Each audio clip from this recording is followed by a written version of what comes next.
दिल से जो भी मांगोगे सब मिलेगा। ये गणेश जी का दरबार है। देवों के देव वक्रतुंड महाकाय को अपने हर भक्त से प्यार है। नमस्कार दोस्तों, आज मैं आपके लिए गणेश चतुर्थी पर घटित एक ऐसी सच्ची घटना लेकर आया हूँ जिसका अंत सुनकर आपका हृदय रोमांचित हो उठेगा। दोस्तों, पुराणों में भगवान कल्कि के साथ भगवान गणेश जी की कलयुग में अवतरित होने की बात कही गई है। यह घटना भी कुछ ऐसी ही है। यह घटना उत्तर प्रदेश में बरेली जिले की है, जब एक सेठ के अंदर बहुत ही ज़्यादा अहंकार आ जाने के कारण भगवान गणेश ने उनका अहंकार कैसे खत्म किया, आप सुनकर हैरान हो जाएंगे। इस घटना को हमारे एक सब्सक्राइबर अंकित जी ने हमें भेजा है। वो बताते हैं कि उनके ज़िले में आनंद शर्मा नाम के एक बहुत ही अमीर सेठ रहते हैं। वह लोगों को ब्याज पर पैसे देता था और उसने इस तरह गरीब लोगों से ब्याज वसूल कर काफ़ी धन संपत्ति जमा कर ली थी और वह ब्याज के साथ 2 गुने पैसे वसूलता था, जिसके कारण गरीब लोग उस सेठ से बहुत ही परेशान थे।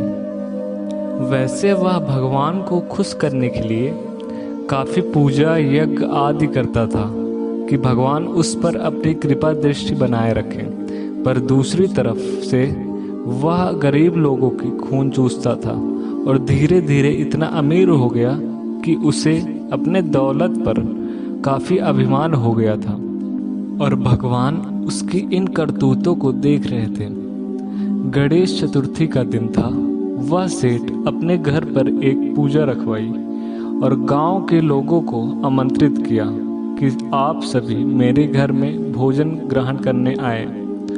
उसको अपने पैसे पर इतना अहंकार था कि उसे लगता था कि चाहे सारा नगर ही क्यों ना आ जाए, वह उन्हें भी भरपेट खाना खिला सकता है, क्योंकि उसके पास धन दौलत की कमी कोई नहीं थी। उसने अपने घर में पूजा करवाई और उसके बाद गांव के लोगों को भोजन भी करवाया।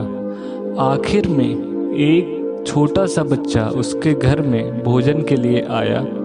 वह सेठ उसे पहचानता तो नहीं था, लेकिन काफ़ी भोजन बचा हुआ था, इसलिए उसने सोचा बच्चा कितना खा लेगा, 2-4 पूड़ियाँ ही खाएगा ज़्यादा से ज़्यादा, इसे भी खिला देते हैं। फिर उसने उस बच्चे को भोजन करने के लिए आमंत्रित किया।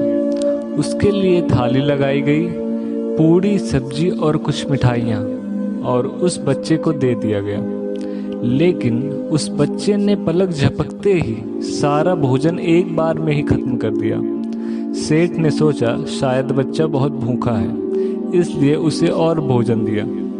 लेकिन तुरंत ही भोजन खत्म होने के बाद उस बच्चे ने और भोजन मांगे। ऐसे ऐसे करके घर में बना हुआ सारा भोजन खत्म कर दिया। धीरे धीरे रसोई घर का सारा माल खत्म हो गया। सेठ को समझ आ रहा था कि यह कोई आम बालक नहीं है, फिर भी उसके मन का अहंकार खत्म नहीं हो रहा था। वह अपना सम्मान बनाए रखने के लिए फिर अपने गोदाम से अनाज मंगवाई और बनवा कर उसे बच्चे को दे दिया। देखते ही देखते गोदाम भी पूरी तरह से खाली हो गया। अब सेठ के पास उसे देने के लिए कुछ भी नहीं था। अंत में हार मानकर उस बच्चे के पैरों पर गिर गया और बोलने लगा कि आप कौन हो, मेरी परीक्षा ले रहे हो। फिर वह बालक गणेश जी के रूप में आकर उस सेठ से बोले कि अपनी धन दौलत का इतना ज़्यादा अहंकार नहीं करना चाहिए और ना ही गरीब लोगों को ब्याज के नाम पर ठगना चाहिए।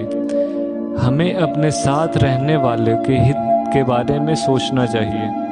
और फिर गणेश जी गायब हो गए। फिर अचानक से उसकी गोदाम पहले के जैसे भर गई। उसके बाद से वह सेठ बिल्कुल सुधर गया। फिर उसने आगे से किसी भी गरीब से ब्याज नहीं लिया और गरीबों की मदद करता था। दोस्तों, इस घटना से हमें यह पता चलता है कि हमें कभी भी अपने धन का करना चाहिए।